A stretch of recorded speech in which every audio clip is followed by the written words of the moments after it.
Do you need some extra spending money? Do you have random stuff laying around? Sell it on eBay.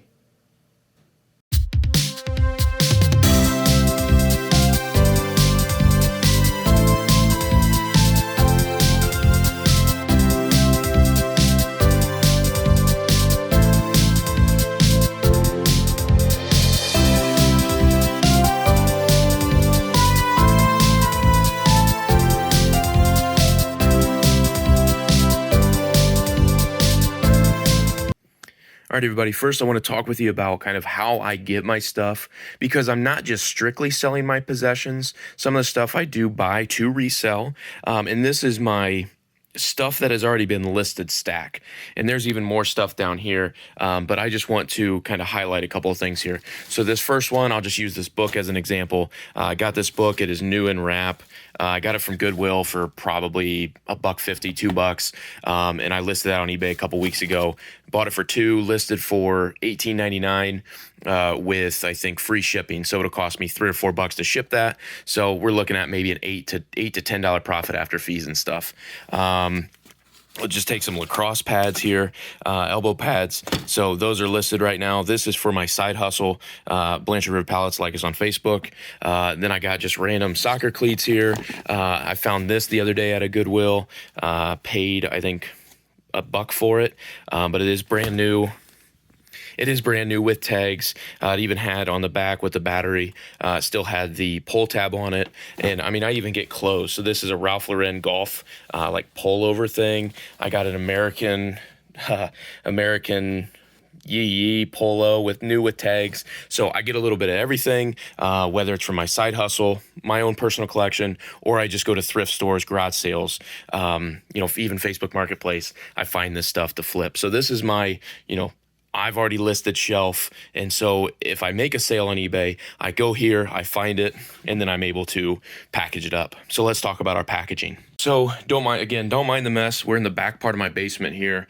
This is where I also store some bigger inventory. This right here is, I think, floor mats for an Escalade or a Tahoe, something really, really big. And it comes in its own kind of shippable box. It's big, it's sturdy, throw some extra tape on it, and it'll be good to ship. But our little trinkets and knickknacks that we have, I have boxes full of bubble mailers. I also have these plastic poly mailers, and I mean, you can get different sizes of these. I have huge sizes to be able to ship bigger things and wrap it in, and I got smaller sizes. So you can either purchase your own stuff, or if you go to the postal, your USPS, you're able to get any type of box or mailer for free from the United States Postal Service. So what this is a flat rate padded envelope.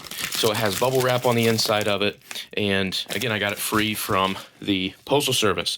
But what you do is you put anything in here up to 70 pounds, something like that, 70, 79 pounds, and it ships for one flat rate. Okay, so that's kind of the key for these types of mailers. There are other boxes as well. I don't have any on hand, but same idea. They ship for a flat rate. Now, in addition to some of these poly mailers, I also have little pieces of cardboard, again, that I purchased with the poly mailers. That way, if I'm shipping something that is super tiny, all I have to do is put that the cardboard in the poly mailer, and it provides a little bit more sturdiness if we're shipping something that's super duper small. So anyway, we've talked about what I'm listing, how I'm listing. Let's actually go through how to list something. All right, first up that I'm trying to list here is going to be this Hollister, California, like a denim hat. So the other day I went to Plato's Closet and I purchased this for roughly $8. And I will cut this tag off before I list this here. I'm just showing you guys. But the reason I picked it up is because it was new with tags. And when I got on eBay and looked to see what these were being sold for, they were being sold for, it looked like $20+ dollars plus shipping. So what that means is it was sold for, $24.99, and then the buyer paid the shipping on it. So in a second, I will show you how to do that, but we'll get some pictures of this, and I'll show you kind of my setup that I have here. A poster board. That is my setup. I went to Dollar General, spent a couple of bucks, got this nice white background.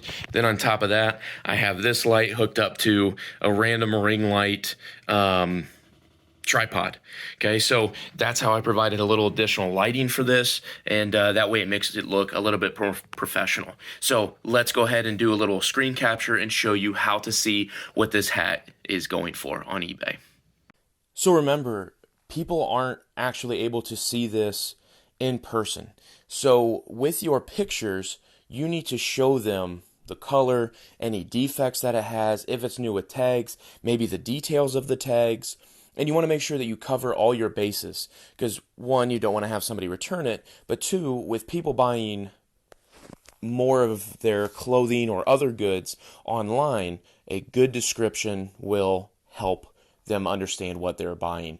So if this was a t-shirt, per se, we would maybe take measurements from armpit to armpit, and then maybe from the neckline down to the bottom of the shirt to give them an idea of the measurements. And if it was a pair of shorts, maybe from the inseam down to where the short went, you would measure to get what the inseam length was. Again, because you want to be as thorough as possible. So as you can see, the pictures turned out okay. Some of them turned a little darker than I would have hoped, but I tried to get so many different ones that hopefully the buyer will be able to kind of interpret what the color of it is, and especially with my description, which you'll see here in a second. So let's first look at what our item is going for. So we have to find the item itself. So we're going to go ahead and type in, Hollister denim hat and see what comes up on the search results. So if we look, there have been a couple that have been listed, and this is just listed, not actually sold.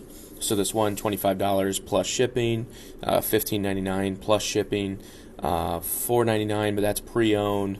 So we kind of have an idea that price to list at. But what I'm going to show you is how to figure out what the item has actually sold at. If you think about Pawn Stars, somebody comes in and says, "Hey, this is being listed on eBay for $1,000." Well, that's not what it's being sold at. So you'll go to the filter and then check the sold items button, which is what you just saw me do. And here is every hat that is sold with a similar Hollister denim hat title. Okay, so if we look, this one is sold for $19.99, so we know kind of what we can get for it. So we'll go ahead and start our listing. So when we go back, we'll go to our seller hub. Okay, so you'll click on selling, and up at the top you'll click list an item. Okay, so if you do that, you'll actually have to type in all that information, the Hollister denim hat, what style it is, all that stuff. But I'm going to show you something easier that will help in your listings. So we'll go back to the hat itself, and you'll see that button that says sell one like this. When you click that sell one like this button, it will autofill all of that information into your listing as it is. All you have to do now is put in pretty much the pictures and some other basic information. So I'll go ahead and select my pictures that I want to put in. And eBay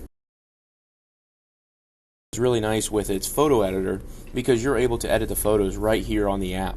Okay, so you select the box if we need to center it better, if we need to crop off some, excess, shadows or colors, whatever, backgrounds. I try not to get my fingers in pictures. I think that looks tacky on eBay.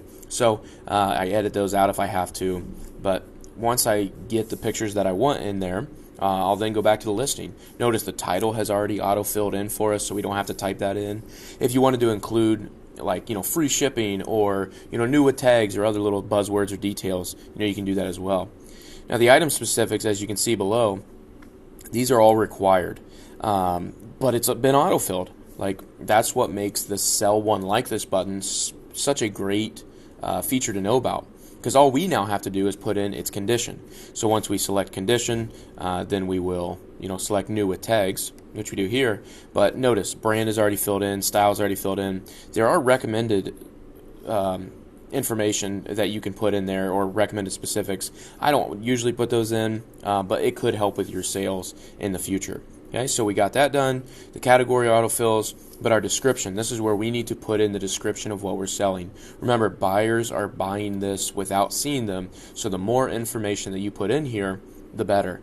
Okay, so it's new with tags. There's no real issues with the hat. So we'll basically put what you see in the pictures is what you'll get. And then don't forget, you can, with you being a seller, you can also put in some sort of cheesy little tagline here. So, it's coming up for summer, or it's going to be summer here in another couple months. Get this great hat just in time for summer.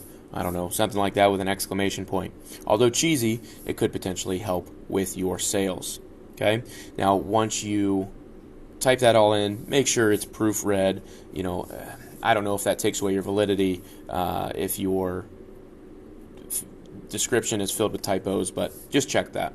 Next, we'll get to the pricing. So the pricing, you can do an auction, which I do my auctions for 7 days, and I start the bid at 99 cents. I mean, it's exactly as it sounds, but what we're going to do is buy it now. So basically, the buyer can purchase this for $24.99 immediately, rather than having to wait for an auction to end or anything like that.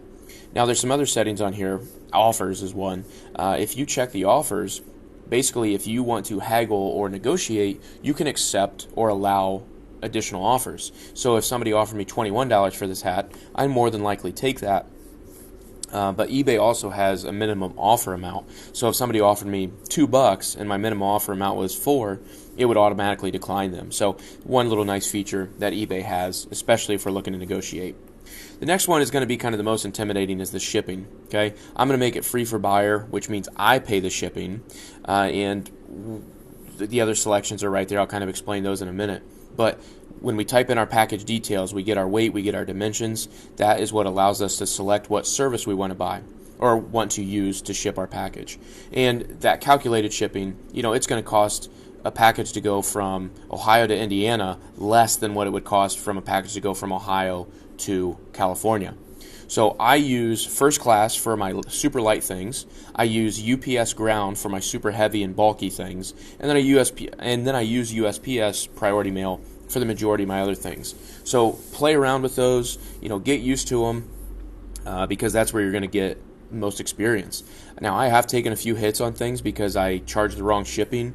Where I sell something for $16, I bought it for $4. Shipping's 10 or 12 on it, so I either lose money or make very, very little, but that goes into my experience. I can kind of afford that small loss just for that experience, so I know how to ship in the future. So shipping's not intimidating. It's really, really simple when it's set up this way for the sellers. So eBay's international shipping is really nice. Basically, if you select yes, you want to ship through their global shipping program, you ship it to a random person in Kentucky. I'm joking, it's a warehouse. And then that warehouse in Kentucky will handle all of the customs forms and things like that. So out of 100 things that I've sold, maybe 5 have done the global shipping program. So, it's not very many, but nice to have in there. Now we get down to our preferences. And with our preferences, it's all kind of self-explanatory. All the payments are managed by eBay. I can't remember how to set that up because I did it years ago, but basically I get my money direct deposited into my bank account. Now, the handling time basically means how long it's going to take you to get the item to the post office. I typically put 2 to 3 days because, I never know if I have something going on, if something pops up. Then it gives me an extra day. It lets the buyer know that, I may not ship this immediately, but I typically do same business day or the next. Now, your returns, that's another thing that can be kind of intimidating. Out of 100 items I've sold, I probably have only had 2 returns. And it was mainly because they did not match the description. So you can, turn off returns, but if your item does not match its description, you have to return it. So if you were to say something was working and it wasn't, or something along those lines, or perfect condition and it wasn't perfect condition, then you would have to return that item. Now, if you wanted to boost your listing, you could, but you don't want to do that at the start. You want to get used to this regular listing first. So we'll go ahead, list this item, and hopefully it'll sell soon and we can make our money back plus more than. Like I said, with this specific hat, we're looking at maybe $8 to $12 profit after purchasing it and then selling it. So we got our item listed, and now I'm going to show you what kind of the seller hub looks like. So we'll go back to the main page, we'll click on selling. It gives you your 90-day total. It also gives you some other tips that you can do, about revising it. But if we look, that's the hat we just listed. I have some Halloween stuff that needs listed right now, or that is being listed right now. Costumes, whatever. Got a bed being listed, baby stuff. There's that pullover I was talking about at the beginning of the video. And it shows you how many views and how many watchers that you have. So if we look a little bit closer, again, just to show you what it kind of looks like on the seller's end, that's what it looks like there. So hopefully you can have some success, you can make some money, but don't forget, one more thing that I want to bring up is feedback. Feedback is super important. In this video, I currently have 580 positive feedback, and it says I've been a member since 2006. It's always good to have that feedback, because then that shows basically how reliable you are as a seller or a buyer. So when you make purchases on eBay or sell things on eBay, make sure you fill out the feedback for the other person, so hopefully they'll give you feedback on your transaction. So hopefully you enjoyed this video, and hopefully we can put some more money in your pocket with you guys selling your own possessions on eBay. So thanks for watching.